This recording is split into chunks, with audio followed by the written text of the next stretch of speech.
Kamala Harris campaigning in Michigan today. The Democratic vice presidential nominee is in Flint visiting small businesses hit hard by the pandemic before she heads to Detroit. NBC News political reporter Ali Vitale joining me now from Flint. Ali, I know Harris ignored your questions during part of her visit today. What were you trying to ask her, and why was it important for Harris to go to Flint today, meet with these business owners? You know, Allison, when the candidates are in front of you, especially during a pandemic, it's so rare that we're close enough to interact and shout questions. So that's why I was asking her how she was going to juggle being on the Hill for any kind of potential Supreme Court nominee hearing, and then also how she was going to juggle being out here on the campaign trail, because we've seen her out here more and more since Labor Day weekend, visiting communities like Flint. And this is, if you think about what the Harris and Joe Biden message has been over the course of the last few weeks, it has really focused in on the pandemic, the recession, and the need for health care.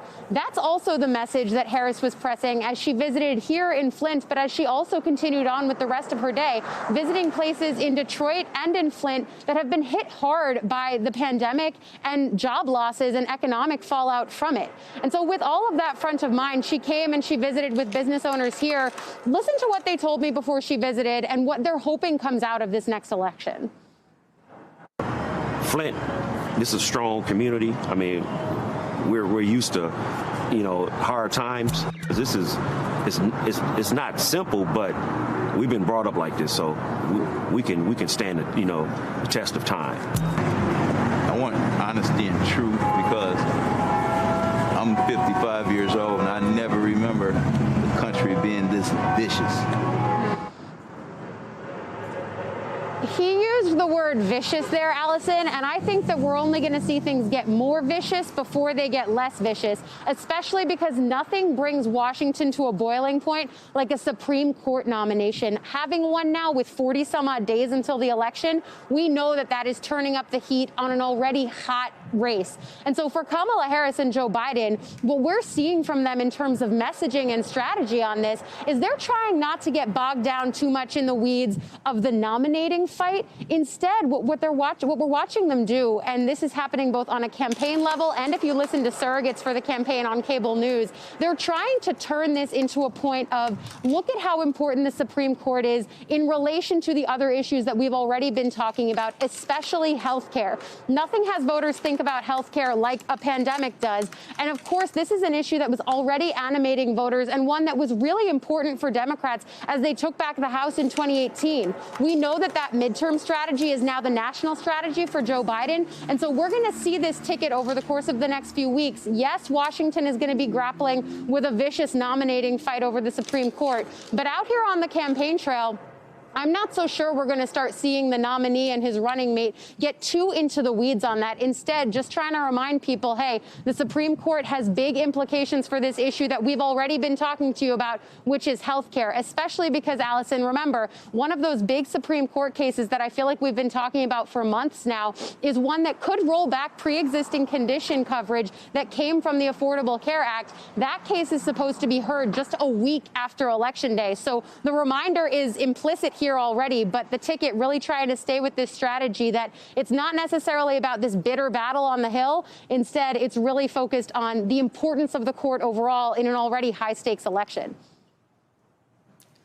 Ali, I want to ask you more about the Supreme Court in a moment, but first a question about another question about the campaigning. Our colleague Deepa Shivaram is reporting that Senator Harris has been sharing her personal story to connect with immigrants, voters of color. It's something Harris didn't exactly do in her own presidential run. Could you tell us more about that pivot and what the Biden-Harris campaign is hoping that it can do for them? Yeah, and Deepa wrote a great piece about this. She's someone who covered Harris during her own presidential campaign day in and day out. I was also out there on the campaign trail with Harris. And so for those of us who have seen her both as a candidate in her own right and now as a running mate, the pivot is really stark because when she was running as a presidential candidate in her own right, Harris really did shy away from the personal details and the personal background, instead choosing to focus on her record and her time as a prosecutor. Now, though, as Joe Biden's running mate, we are seeing her use her personal story more to motivate groups of minority voters. As she's been out traveling the country more, We've seen her meeting with specific voting blocks, maybe voting blocks that didn't necessarily turn out in the numbers that Democrats needed in 2016. And so as she's hopscotching the country, she's being really deliberate about who she's speaking to, trying to turn out black and brown voters specifically, especially in urban areas, trying to make sure that their turnout levels are closer to where they were in 2008 and 2012, maybe not so much as in 2016, where they were lower for Hillary Clinton than they were for Barack Obama. That's something that this campaign is keenly aware of, and as they're building their voter coalition, it's the way that they're using Kamala Harris, trying to tie her personal story, the history that she could bring to this White House, into getting voters out to the polls to vote. Allie, let's get back to the Supreme Court issue here. President Trump going after Kamala Harris today, saying that she will be, and I want to get this quote exactly right, incompetent in the Supreme Court confirmation process. Harris is a member of the Senate Judiciary Committee. Has she responded here? How does she view this battle?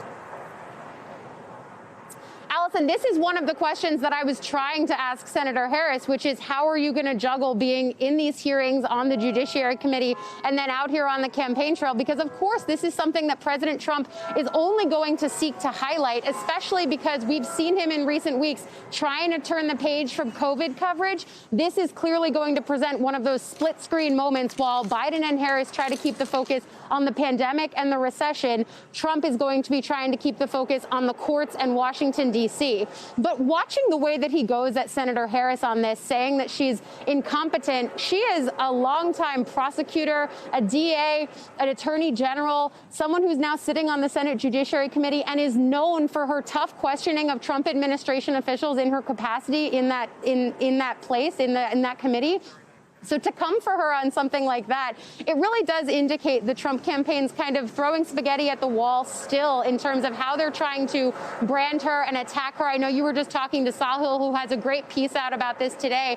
But what it really tells me is that even if she doesn't respond to that attack, it's only something that we're going to see more of from the president as he tries to figure out a way to succinctly attack her. And as far as I can tell, they haven't really found a way that's very effective to do that yet, Allison.